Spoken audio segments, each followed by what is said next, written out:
Well, let's go to Hong Kong and speak with Steve Mann. He's the senior Asia auto analyst in Bloomberg Intelligence. Steve, let me begin with Beijing Auto Show. Talk to us about the best and brightest with all the bells and whistles, and what are consumers looking for? Well, when we were at the Beijing Auto Show, what we saw was copious amount of SUVs. I mean, you got a lot of automakers who are, moving down market. You got a lot of automakers moving up market, producing the larger, more expensive SUVs.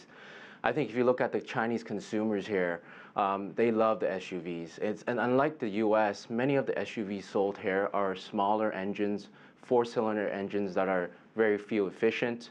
And then on top of that, last year in October, the Chinese government actually lowered sales tax for passenger vehicles from 10% to 5%, and that's creating a lot of demand for SUVs. Last year it's up about 50%. So far this year, it's close to around 40%. And I'm assuming the SUVs are a lot less expensive than some of these cars at the auto show, the Porsches, the Ferraris.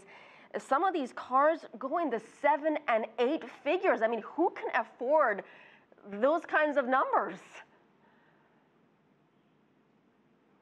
Yeah, a lot of the luxury automakers are actually facing some difficulties through last year and into this year because there is the extra anti-extravagance campaign that's going on in China, and that's slowing down a lot of luxury car sales in China. What we saw with BMW, Mercedes, and Audi, these are the three biggest luxury automakers in China in terms of sales.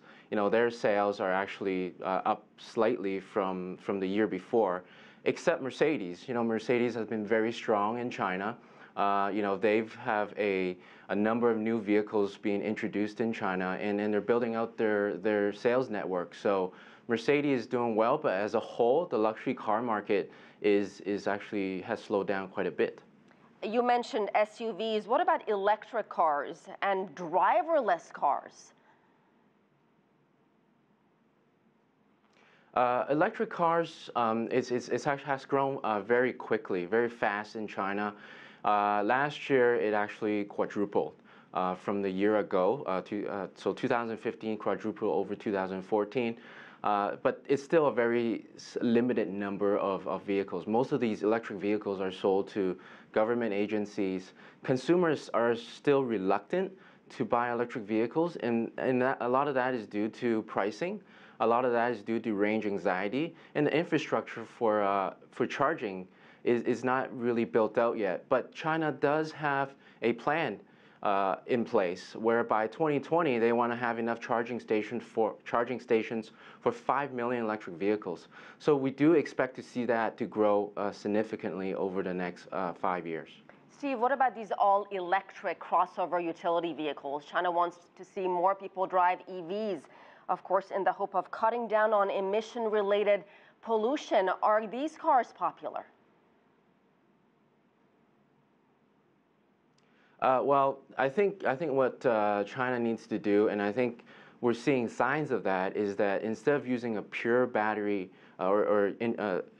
introducing pure battery EVs, what they may want to do is put in a work between now and pure EVs can be really commercialized. What the middle step could be is the plug-in hybrid, because the plug-in hybrid uses a combination of battery powertrain and as well as gasoline powertrain. And when we marry that together, there's really no need for charging stations. And that could be one way for China to attract consumers to buy even more fuel-efficient vehicles, and that will hopefully help reduce the pollution that we hear a lot about in China. And Steve, finally, I have to ask you about Tesla. It's opening another plant for its Model 3 production, and it will probably be in China. What do you make of that? Well, Tesla is having some difficulties breaking into the China market, and it's because a lot of the subsidies that Chinese government is providing for the consumer is not available for a lot of the foreign electric vehicles like Tesla. But in places like Hong Kong, where I'm from, Tesla has been doing very well in Hong Kong. There's a tremendous amount of government subsidies that amounts to basically cutting the vehicle prices in half, Tesla vehicle prices in half, compared to the competitions like the Mercedes, like the BMW. And then on top of that, Hong Kong does have a lot of charging stations available for the consumer. So, and then lastly, Hong Kong's, as a special administrative region, is actually very small. So the consumers don't have that range anxiety that maybe consumers do have in China. So, there's still a lot of work that China needs to do. But, Hong Kong as a special administrative region for China is a good test bed, is a good example for the rest of the country.